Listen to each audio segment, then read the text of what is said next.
ឃើញក្មេងដតៃគេស្រវាខំរៀនរីរដំរេះយកចំណេះធ្វើស្ពានតែខ្ញុំផ្ទុយឃើញនំរយប្រាក់លៀនចាប់យកតន្ត្រីកែច្នៃមកធ្វើស្ពានការងារក៏លំបាកដែរអ្នកកុំផ្ដេកផ្ដួលបើអ្នកខ្ជិលណាស់ដេកស៊ីទៅវាស្រួលអនាគតនៅលើដៃវាអាចនឹងប្រែប្រួលបើអ្នកចេះសម្រួលបើអ្នកចេះសម្រាពួកយើងត្រូវជំនះជោគជតាយើងមិនអាចទៅពឹងព្រះមានថ្ងៃលិចក៏វាមានថ្ងៃរះបើអ្នកចង់លេងដើម្បីឈ្នះបើអ្នកបារាជ័យបានពីអាយុអ្នកផ្ទះខ្ញុំដេញចាប់ក្តីសម័យទោះដឹងថាវាហ្វទោះដឹងថាវាមិនហ្វាន់ដូចជាពាក្យគេថានេះជារឿងពិតមិនមែនជារឿងនិទាននេះមិនមែនជីវិតអ្នកសុំអ្នកស្ងាត់មាត់ភ្លេង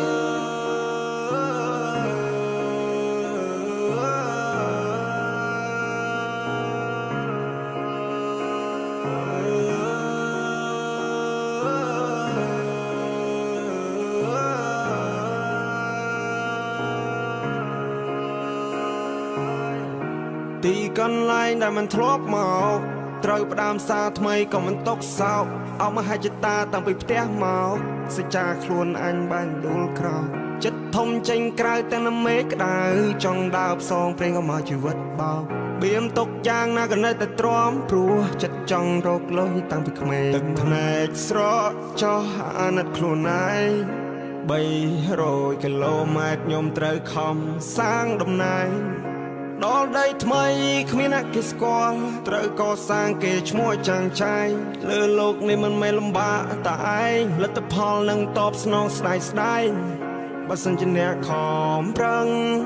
ឈរជើងឲ្យមាននំណឹងមួយច្បាស់ដូចក្តឹង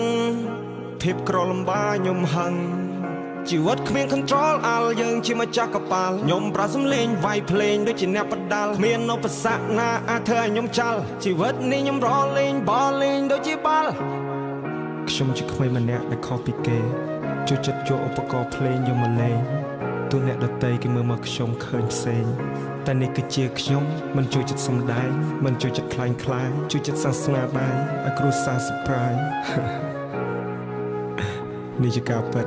ខ្ញុំមិនដោះស្លាប់តែខ្ញុំនឹងហោះឲ្យបានឆ្ងាយមានគេសើចមានគេយំព្រោះជីវិតខ្ញុំទុកនៅលើដៃរបស់ខ្ញុំជាអ្នកអ៊ំជើងរបស់ខ្ញុំចង់ដើរស្រេចតែខ្ញុំគ្រួសារគ្មានលុយដុំតែខ្ញុំអ្នកបង្កើតលុយដោយខ្លួនឯងម៉ាក់ប៉ាខ្ញុំបង្រៀនកូនឲ្យប្រឹងប្រែងជីវិតខ្លួនឯងកុំពឹងលើអ្នកដទៃប្រយ័ត្នណាពាក្យសម្ដីនិយាយច្រើនវាគ្មានន័យខ្ញុំគឺជាក្មេងម្នាក់ដែលជួយចិត្តសមាសម័យចង់គេស្គាល់ឈ្មោះទេពសិទ្ធតាមរយៈតន្ត្រីចង់ខ្លាចទៅជាកវីដែលមានសិទ្ធិសេរីភាពពេញលេញចង់ខ្លាចទៅជាមនុស្សដែលចងចាំមិនអាចដកចេញ No one supporting me and no one believing me I just want to say fuck you cause I need nobody I come here for fight មិនមែនមកប្តីផ្ដួលជីវិតនេះមានច្រើនដំណាក់កាលណាស់មិនមែនស្រួល This is the message for you all ចំណុចខ្សោយមិនត្រូវបានបង្ហាញមានតែភាពក្លាហានក៏មិនអាចទៅដល់ប្រើគោចំហខ្លួនឲ្យបានរឹងមាំប្រើចំណេះដូចជារាងកាយធ្វើវាមួយតើដដល់ឬអ្នកគិតថាខ្ញុំមិនអនាគតខ្ញុំជាអ្នកសម្រាប់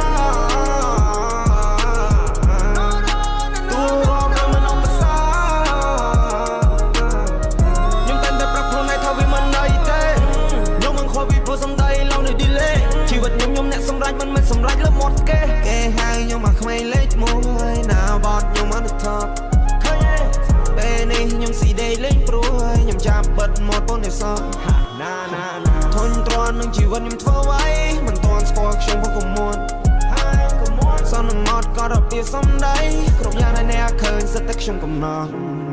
គេហៅខ្ញុំមកក្មេងលេខ1ណាបតខ្ញុំអត់ថប់ពេលនេះខ្ញុំស៊ីដេកលេងព្រួយខ្ញុំចាប់បិទមាត់ប៉ុននេះសោះធុញទ្រាន់នឹងជីវិតខ្ញុំធ្វើអ្វីមិនទាន់ស្គាល់ខ្ញុំពុកកុំមួនសន្មត់ក៏របៀបសំដីគ្រប់យ៉ាងដែលអ្នកឃើញសិតតែខ្ញុំកំណត់